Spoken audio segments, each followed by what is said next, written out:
والزيتون وطور سينين. Haya ni mashindano ya kuhifadhi Qur'an yaliyoandaliwa na skuli ya Dr. Salmini Amori Juma. Mgeni rasmi katika mashindano haya ni Usi Salum Pondeza, mbunge wa jimbo la Chumbuni, na hapa anabainisha vipaumbele vyake kwa miaka ya usoni. Mheshimiwa Rais jana ametoa rai na sisi tufanye kama anavyofanya wenzetu wa Al-Hikma Dar es Salaam, ambao wenzetu wameenda mbali zaidi, wanafanya ya dunia sasa kwa mabara. Sasa rais akisema huwa ni amri. Kwa hivyo na sisi tunajitarajia mwakani na sisi Zanzibar tutafanya ya dunia. Sasa ningetamani na ningependa katika ya dunia basi wawemo washiriki kutoka katika skuli yangu hii ya Dr. Salmin, na inshallah kwa uwezo wa Mwenyezi Mungu na mimi nitaendelea kuwashajiisha, lakini na wao vipaji wanavyo, uwezo wanao, muhimu nia na malengo. Na malengo haya mimi nimeshawaambia na nitakuja kuongea nao. Malengo mwakani na sisi Dr. Salmini tuhakikishe tunakwenda kwenye mashindano ya kimataifa kama yale ambayo yamefanyika jana. Na hakuna kitu kingine zaidi ya mashirikiano. Ni mashirikiano, lakini mimi na nafasi mbili.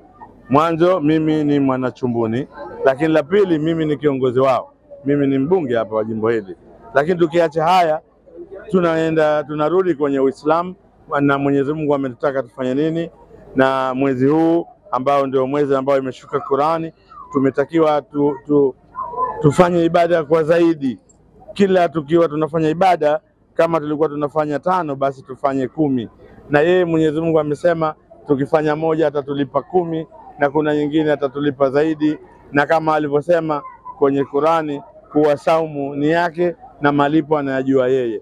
Inachotakiwa kila mtu asali na afunge kwa niaba ya kusema anafanya wajibu ambao Mwenyezi Mungu ametaka tufanye. Funga amesema ni yake, lakini sala atatulipa kwa kila sala ambayo tunaifanya.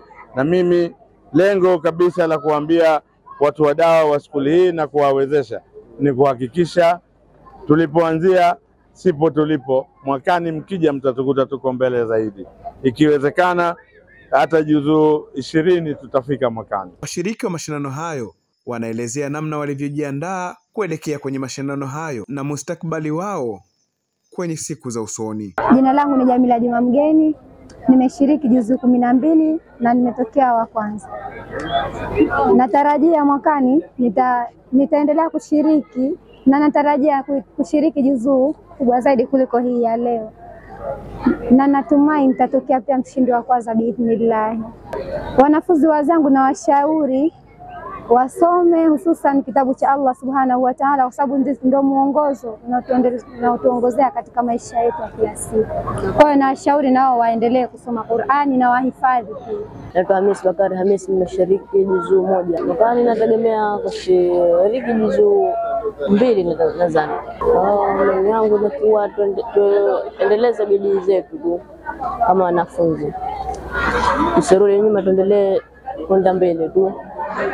Na tutakaporudi nyuma ndo tutazidi kushusha skuli yetu na tutakapopata matokeo mabaya.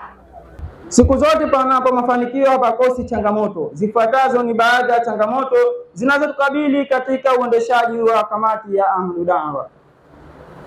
Upungufu wa vifaa vya kusomea na kujifunzia kama vile vitabu, misahafu, mausati. Upungufu wa vifaa za kuswalia kama vile kanga za kuswalia kwa wanafunzi wa kike. Uchache wa fedha wa kuendeshea kamati katika shughuli zake mbalimbali za kutafuta na utoaji wa elimu pamoja na kufanya ziara. Ukosefu wa sehemu sahihi ya vikao vya kamati yetu ya dawa. Katika mashindano hayo, wanafunzi walishindana kutoka juzuu 1 hadi 12 na washindi kukabidhiwa zawadi. Kutoka Chumbuni, wilaya Mjini, mkoa Mjini Magharibi, Ahmed Abdullah, Zanlet TV, Zanzibar.